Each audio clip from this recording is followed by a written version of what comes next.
Just over a year ago, the Naked Pokers did our last big gig in Gympie at the Gympie Muster.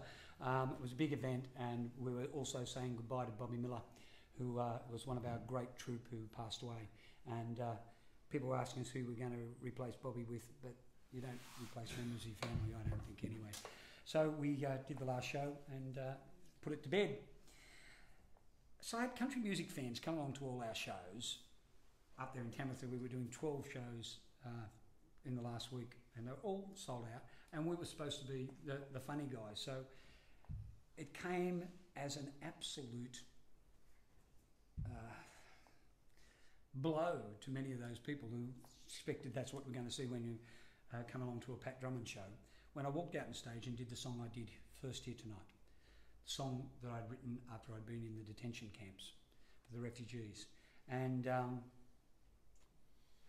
that was the beginning of another turn. I had people coming along and staging walkouts, coming into the shows at the Long Yard and getting there first, so that when I got to that song, I could get up and walk out. I'm very thankful to Eric Bogle, who came out after me and started into Shelter, the song he wrote for John Williamson, and which country music fans stand up and sing with their hand on their heart. And he got to that stage where it says, to the homeless and the hungry, may we always open doors. May the restless and the weary find safe harbour on our shores. And he got to that stage and he stopped. And he said, I've decided I'm not singing those lines in Tamworth ever again till you all wake up to yourselves. And it was such a vote of solidarity for Eric and I. Eric's always been a great hero of mine, as a lot of the guys that wrote as... I suppose it was becoming a bit of a turn in the circle again. Suddenly I was back in my draft resistance days, and but the trouble is I was staying on properties with people who were avowedly right-wing and intelligent people. I was staying at my folk friends, you know, who were avowedly left-wing and hugely intelligent people too. I couldn't understand how they could hold their positions. And the reporter thing came out in me again. And I developed another character, the two knights from the chess set.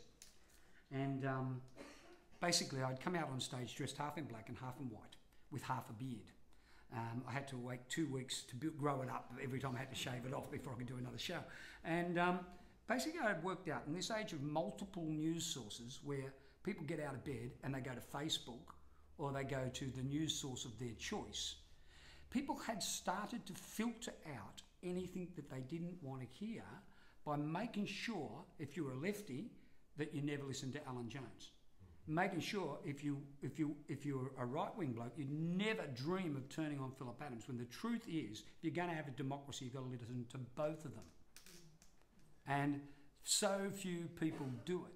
They take a position who they are and they define themselves by their news sources. So I thought this would be fun. I'll go out on stage and I'll make them listen to both sides of an argument. And so the chess set came out and it had the whole interactive with all the script and the whole thing in it, but it also had the songs. That song was one of the songs from the things. I'll play you another from the Dark Knight from the chess set.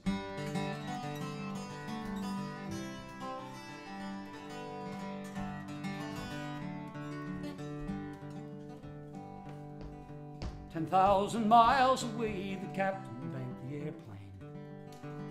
And when the square came into view, he trained the crosshairs on the market near the 4-lane, way that he'd been trained to do. And where I sit, the sun is shining on the parkland.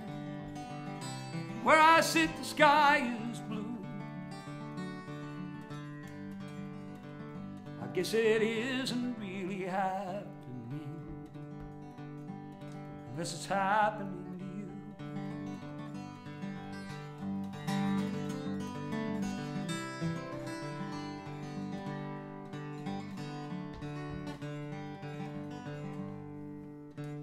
"10,000 miles away, Ali ran to the market, just where the children always play.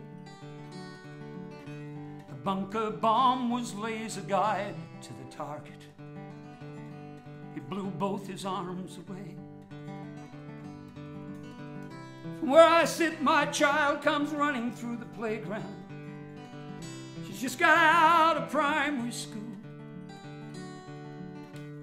I guess it isn't really happening as it's happening to you. 10,000 miles away, I watched him give that briefing. They thought they'd killed Saddam Hussein. I watched the mothers of those murdered children weeping. They didn't seem to feel their pain. 10,000 miles away, I watched him give that briefing. He said he did it in my name. He said a soldier must feel proud to serve his country. I felt an overwhelming shame.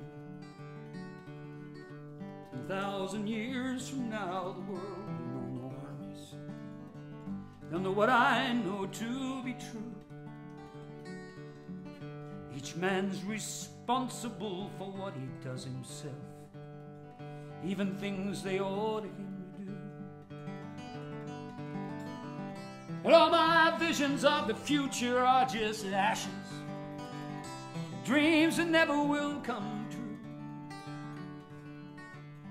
Till you feel the shame I felt when he was speaking, until it's happening to you.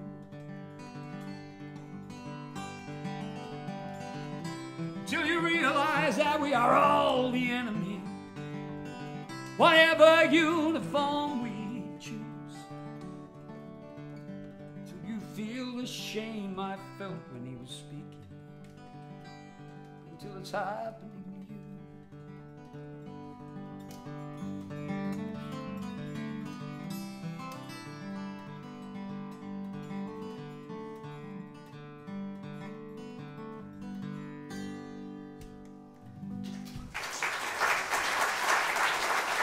So